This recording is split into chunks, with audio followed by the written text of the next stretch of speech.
la seule énumération de ces personnes appartenant à des fonctions ou ayant des statuts très différents déjà interpelle sur la nature très particulière de ce dossier.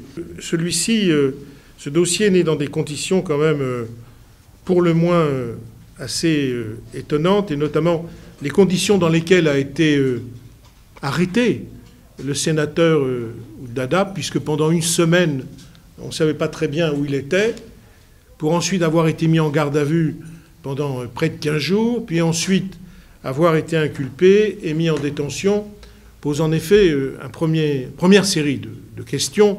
Pourquoi un traitement aussi dur? D'ailleurs, je précise que le procureur lui-même a reconnu que la première semaine posait un très sérieux problème de droit, puisque c'est une arrestation dont on ne sait pas d'ailleurs si elle était de la responsabilité du ministre de l'Intérieur ou du ministre de la Justice, qui pose même d'ailleurs une question de validité de la procédure elle-même.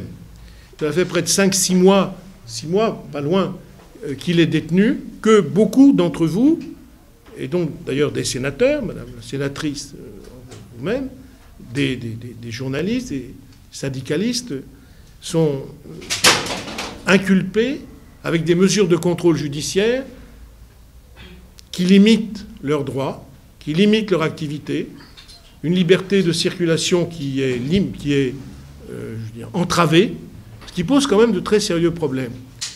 Il n'y a aujourd'hui rien dans ce dossier, qu'il faut interrompre cette procédure parce que si elle se poursuit, c'est une injustice qui sera chaque jour un peu plus grave, et que c'est non seulement une atteinte aux droits des personnes, mais c'est une atteinte aussi à leur honneur, puisque monsieur le sénateur Oudada dit « moi je ne veux pas sortir ».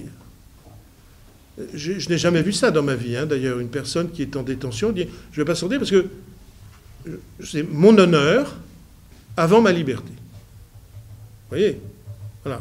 Pas des paroles de personnes corrompues, ça. Hein. Mon honneur avant ma liberté, je vous laisse le soin d'apprécier. Donc nous allons voir comment, dans les semaines qui viennent, tous ensemble, nous allons déposer une demande de non-lieu général pour l'ensemble des personnes mises en cause.